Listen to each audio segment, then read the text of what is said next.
transform the industry. And I think they recognize this moment in time, that AI is a once-in-a-lifetime kind of a technology shift, and they're in a position to drive it. Which will mature from generative AI to reasoning models, which require more compute, of course, and agentic AI, which we're moving toward right now, and so on toward physical AI. Inference is going to be online transaction processing for AI. By 2028, AI CapEx, AI infrastructure CapEx, will hit $1 trillion. From Orion X in association with Inside HPC, this is the At HPC podcast. Join Shaheen Khan and Doug Black as they discuss supercomputing technologies and the applications, markets, and policies that shape them. Thank you for being with us. Hey everybody, this is the At HPC podcast. I'm Doug Black at Inside HPC, and with me is Shaheen Khan of OrionX.net. We're speaking to you live from the GTC conference in San Jose, Nvidia's big conference that's really become one of the most important tech conferences of the year. This year's conference is estimated 25,000 attendees and has really overwhelmed San Jose's capacity for a conference of this scale. I mean, try getting an Uber, try moving around the conference floor. Forget getting a hotel room if you didn't get it more than a month ago. It's become an amazing annual event in the tech world. Bursting at the seams, really.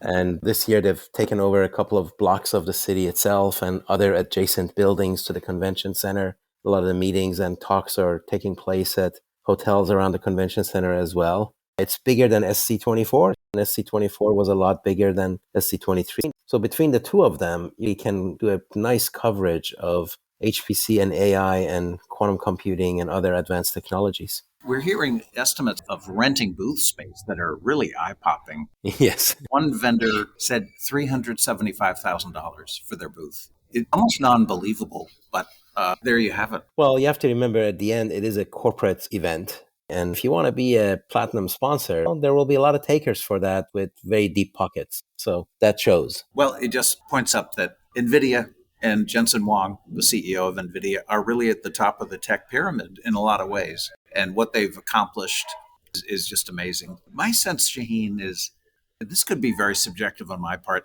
Last year seemed more of a party or more euphoric in some ways. I mean, ChatGPT, the generative AI revolution, was really getting very wound up. This year, it seems a bit more pragmatic, more moving toward implementation, deployment, solutions, infrastructure, along with, next generation chips and compute.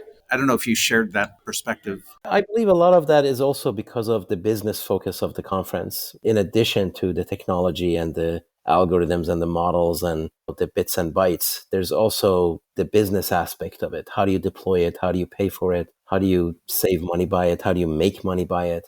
That is a lot more prominent in a show like this compared to the traditional HPC shows. Yeah. That brings a different kind of crowd. I think it adds a different kind of energy. Everybody feels like they're at the early days still of the AI global revolution. I think they've covered a lot of the bases. They didn't have the eye-popping announcements like they did last year with NIM and with enterprise AI and the focus on software. A lot of that is just maturing now and it's getting better. So it was very much in the background, but it wasn't like a major announcement. Yeah, probably the centerpiece of the conference is Jensen Huang's keynote address, which was yesterday morning, 2 hours. And by the way, 2 hours before the event, I was right near the SAP Center, which is San Jose's professional hockey stadium, holds 17,000 people. 2 hours before the address, it was just hordes of people streaming toward the stadium. I can't get over how impressive that was last year, and it still is to me this year. It's Jensen and Taylor Swift. They're neck and neck, yeah. There we go. So I guess a headliner statement from Jensen. He's talking about looking ahead up the scale of future generations of AI innovation, that compute will need to improve by a factor of 100 to meet the needs of future workloads, which will mature from generative AI to reasoning models, which require more compute, of course, and agentic AI, which we're moving toward right now, and so on toward physical AI. And the other kind of eye-popping number he threw out was that by 2028, AI CapEx, AI infrastructure CapEx, will hit $1 trillion. Of course, a big part of was targeted at Wall Street and explaining what he's doing and why. The mention of $1 trillion investment that is coming for data centers around the world is obviously aligned with that. I thought it was nice that they put a roadmap together for AI, saying that we've gone from the early days of pattern recognition and to retrieval-based AI to generative AI to agentic AI and ultimately to physical AI. And that is a nice way of putting it together. Some of the breakthroughs that will happen will probably end up on that roadmap as well. And they may not quite match that, like generative AI matched with large language models. Agentic appears to be matching with reasoning models. And those are some of the points that he made to make the point of why computational requirements are going to continue to go up. Initially 100x, but I think he's going to say that you're going to need another 100x after that. There's no end. And that's the core of their business. I mean, Jensen is broadening the definition of NVIDIA beyond just a chip company or a chip design company. They want to be the AI factory solutions deployment company, supporting customers in a number of different ways. But of course, citing a factor of 100 times more powerful chips that will be needed gets right to the core of their business. So it works very well. And the CapEx projections. By the way, you can see his entire keynote address on YouTube, but if you don't have time for that, he notes at the beginning that he was speaking without a net, as he put it, no script, no teleprompter, and he spoke for 2 hours. And his energy and his evident passion never flagged. But it also really showed that his fingers are in the works throughout this company. He's fully invested and involved in product development, product strategy. He can dig down into any number of different ways you want to go with him. It was a very impressive presentation. I think that's a really good point, that he seems very much on top of everything, from the details of the technology to the general strategy for the company and where the market is going, and staying a few steps ahead of everybody else because they've had a front row seat to evolving technology, and doing it all as he's become more and more of a celebrity. And we've talked about that before, including last year. I think he continues to be a masterclass on how to be a celebrity without loss of authority, without loss of credibility, while keeping his warmth. All of that is really hard to do. And he projects that quite well. Yeah, a little bit of self-effacing humor there. He'll poke fun at himself sometimes. And there's some humility there. So, he's drawing a pretty good balance with his public persona. Yeah. I think a lot of it is just being real. Yeah. Comes across as being very important for the company. Now, of course, not to exclude a lot of other companies in this business who also do a very, very good job of that. But not all of them have a $3 trillion valuation. No, not all of them. Now, beyond some of those market projection numbers, major piece of news was unveiling the successor to their Blackwell flagship chip. This will be the next generation Rubin. Vera Rubin will be the combination of ARM CPU plus the Rubin GPU, scheduled to be shipped the second half of 2026, slated to deliver 14 times the compute power of Blackwell. Pretty impressive. The next generation will also incorporate silicon photonics, a very important piece of news here. Bottom line is a 10% power savings, but it's also moving toward a silicon photonic fabric, faster, more efficient, less cabling, and a major step in the evolution of advanced computing. As you mentioned, they have successfully transitioned from being a chip company to a system company to now what comes across, and I believe they say so, as an AI infrastructure company. And that is also testimony to the unbounded ambitions that they have to transform the industry. And I think they recognize this moment in time that AI is a once in a lifetime kind of a technology shift, and they're in a position to drive it, and it will impact every aspect of computing, and they would like to lead that, and they have been doing a great job of doing that. I think the first half of his talk to me was really an explanation of, if not a justification for, the strategy that they've had. Nvidia has been unique in building really big, fat GPUs that are in big, fat SMP, shared memory, symmetric multiprocessing systems and racks, and then combining those into clusters. So he made a point that you want to scale up before you scale out. He, as you mentioned, talked about how inference is going to require 100 times more compute. And unlike what a lot of people thought, that training is really what's hard, and then inference is going to be a lot easier and cheaper to do. And he essentially was saying, no, it's not, because for inference, you want to get the right answers, not just a fast answer. So you want it to be right and fast. And to do that, you need to look at a lot more options and reason through them and do it in real time and 10 times faster. So if you need to look at 10 times the tokens and 10 times faster, that gives you the 100. And that's just for the next step. And then he spent a lot of time talking about tokens, more tokens. So really tokenomics, as I would call it, was a big piece of this, that the number of tokens you generate per second is one metric, but then the accuracy of them and how they're going to be synthesized for an answer is another. And you'd like to get both of those. And that entire equation is very consistent with what I've been saying for a long time now, that inference is going to be online transaction processing for AI. And online transaction processing, otherwise known as OLTP, is what put mainframes on the map. It was transaction processing. The economics and the mathematics of transaction processing is really different from HPC. And it is harder because it has to do with the number of simultaneous users and mission criticality of the application and response time. And every click is going to cost you a certain amount of money, so it better make that much money. So what he was describing really is consistent with that.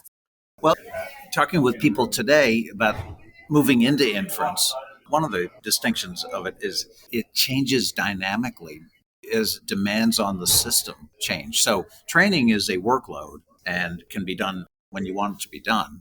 But once you get into inference, you've got, as you say, an online system that needs to be there readily available whenever it's needed.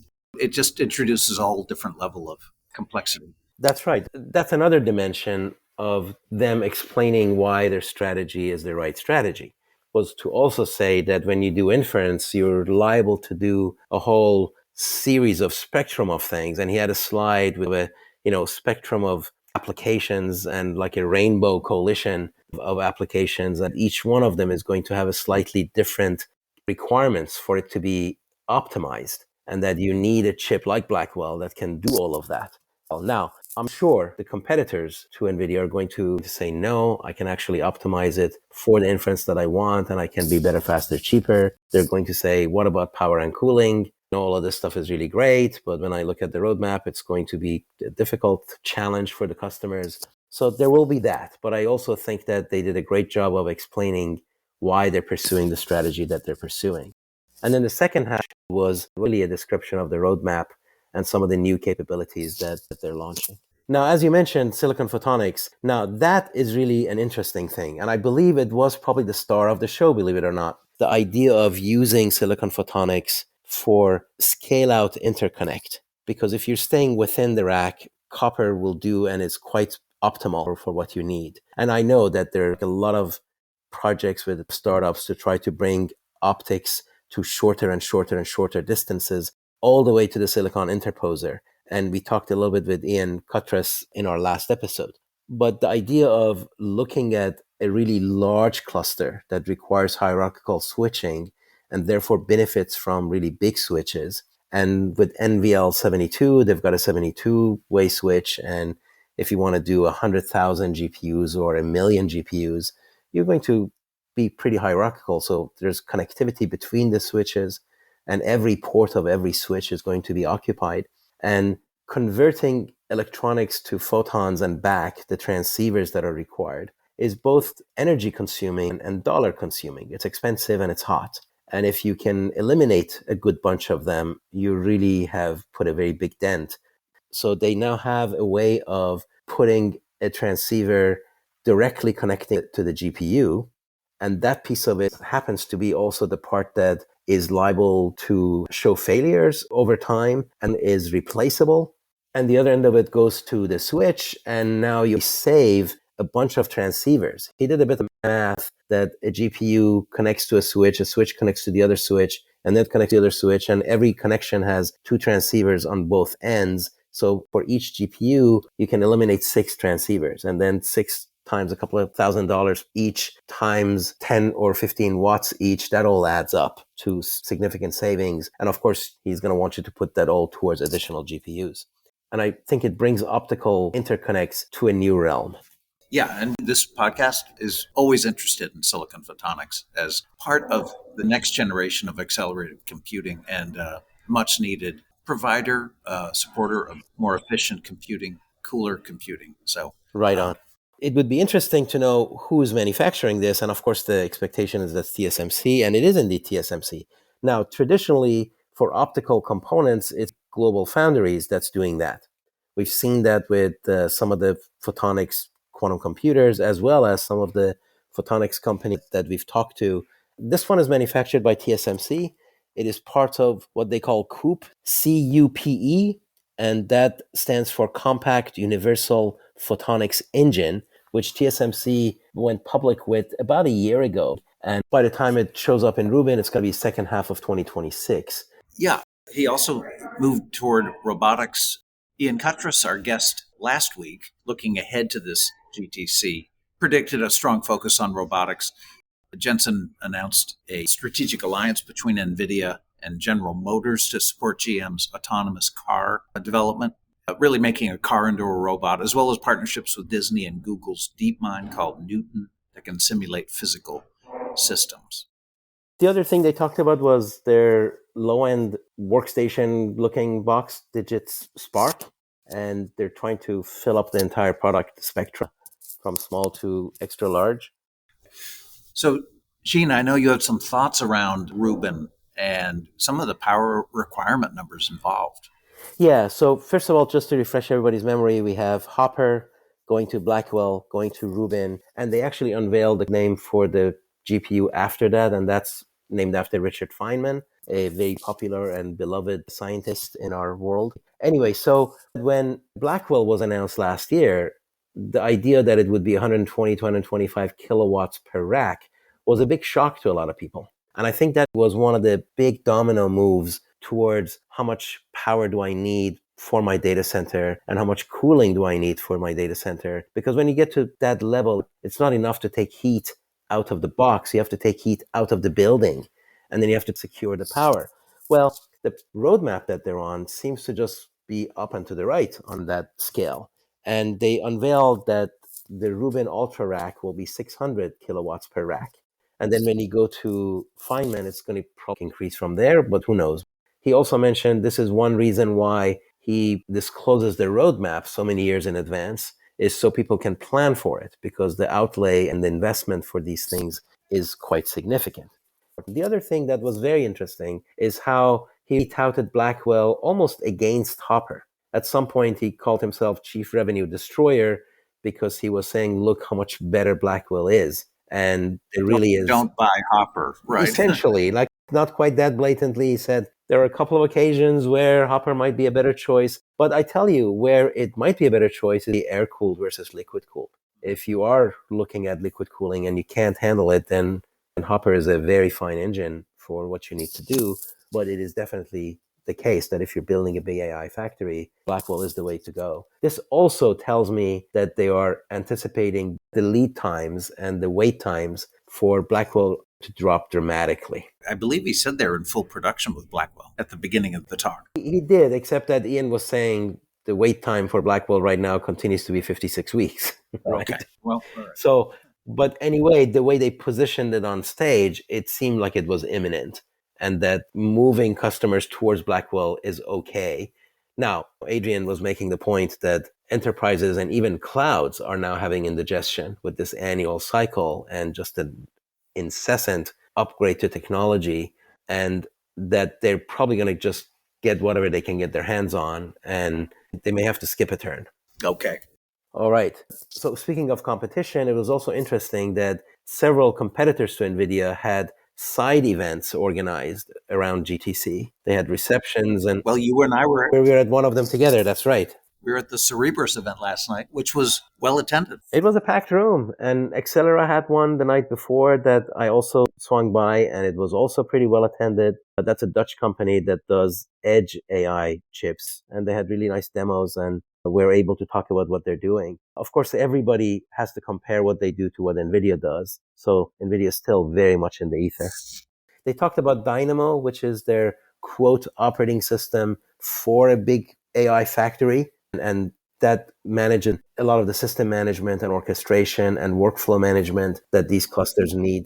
And they're open sourcing it. They talked about working on 6G in a consortium of players and startups that they're put together. We've talked in this podcast about 5G and then going to 6G. It actually is computationally quite demanding to look at those beams coming in and going out and the so-called MIMO for multi-in, multi-out. Some of them require differential equations because everything in life does. And for the GPU and the AI to sort of optimize that is a ripe application. Likewise with simulating a data center before you actually implement. Likewise with chip manufacturing, how you decide how to choreograph the manufacturing process and then instructing the equipment to go do it. So there was points made about how you need AI to figure out what to do and then the thing that actually does it. And as you mentioned with the driverless car and GM, the AI figures out what the car needs to do and the car needs to actually do it. That is going to be a pattern that we will see, which kind of makes sense. Very impressive show, very exciting, high energy, and a lot of interest. Very much. I'll close with this comment. There was also mention of semantic storage. We've talked about that in the past. If you go all the way back to episode 21 of this podcast, when we met with Gary Greider of Los Alamos National Labs, and how the footprint of that lab on every storage product that is out there is pretty legendary. So that is another thing that will benefit from AI. If you are doing semantic storage, well, AI can really accelerate that. What does that mean for the storage of tomorrow? We're already doing computational storage. We're doing erasure coding, which is computational protection of data. So the more computational something becomes, the more eligible it is for it to be AI enabled. And it's going to touch everything. So Jensen did have a nod towards that, which we were talking with Joseph George later on, and he was saying how that could indicate future developments. So something to watch and quite interesting as well. Great stuff, Shaheen. Very well. Thanks everybody for joining us, and we'll talk to you again soon. All right. That's Take care, it everybody. for this episode of the At HPC podcast. Every episode is featured on InsideHPC.com and posted on OrionX.net. Use the comment section or tweet us with any questions or to propose topics of discussion. If you like the show, rate and review it on Apple Podcasts or wherever you listen. The At HPC podcast is a production of OrionX in association with Inside HPC. Thank you for listening.